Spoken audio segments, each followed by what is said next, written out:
Hello. In December 1784, a baby called Mary was born to a Welsh Christian couple. When she was 8, Mary decided that she wanted to follow Jesus for herself. She had learnt to read at the small local school, in Welsh of course, and she decided that she wanted a Bible of her very own so that she could learn more about God. Bibles in Welsh were quite rare back then. The nearest Bible was to be found on a farm 2 miles away, and the nearest place to buy one was 26 miles away. Mary saved her money, her pocket money, for 6 whole years until she had enough to buy a Bible of her own. She walked barefoot over the mountainous terrain for 26 miles to get to the place where she could buy one. This week, as we explore the different aspects of following Jesus, we're looking at the Bible and why reading it is such an important part of being a Christian. Mary Jones understood more than most people ever have why that's so important. 6 years of saving and a 52-mile round trip on foot is a serious amount of dedication. Reading or studying the Bible is one of the most obvious parts of following Jesus. The Bible is central to our church services, even those we have at home, most obviously through the readings and sermon or what we learn in Sunday school. But words from the Bible also influence lots of our prayers, hymns and music. The Bible underpins being a Christian. The Bible is so key as it's the main way that we get to know God better. Through all the different types of writing in the Bible, history, story, wise sayings, parable, poetry, letters and more, we learn God's big story, the meta-narrative if you want to use big words. We learn about others who have followed Jesus and God.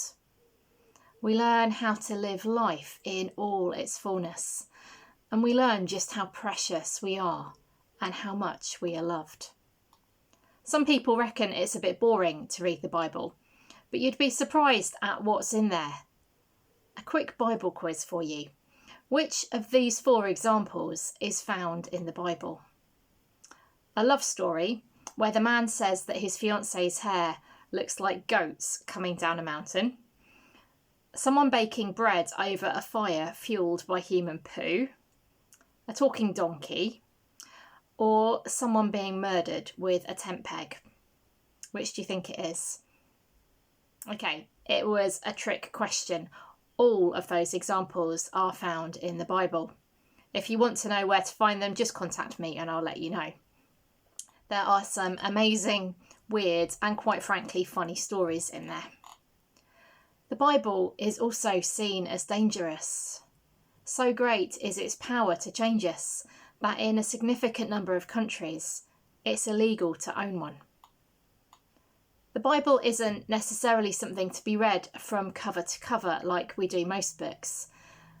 And it's not to be read like a history or science textbook either.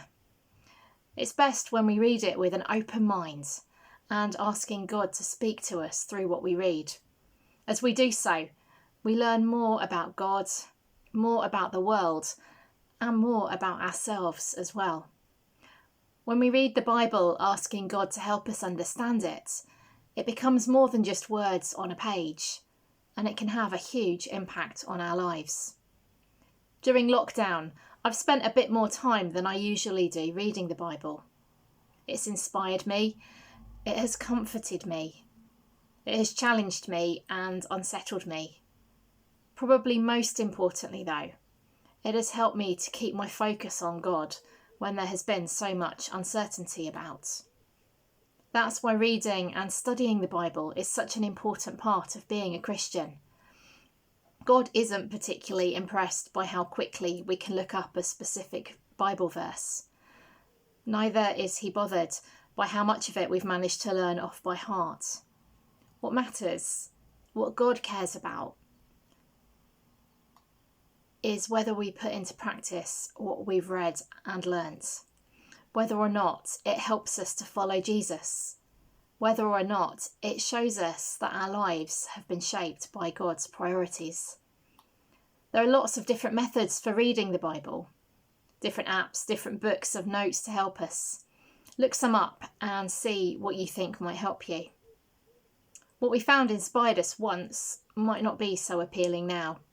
If so, try something new, try something else.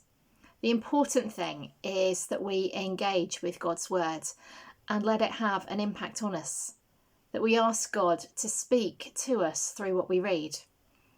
If you're not sure where to start, I'd suggest beginning with reading Mark's Gospel. It tells us the story of Jesus' life on earth. And if you want an app to help you explore the Bible, you could try the Free Bible Society Life app. It's spelled Lyfe. As we start to rebuild again, as we begin to head out of lockdown, let's keep making space for God's word in our lives so that it can continue to bring both comfort and challenge, so that it can help us keep following Jesus and learn how to live life more fully. And as we do so, then God will feed us, challenge us, shape us, and inspire us. Have a good week. God bless.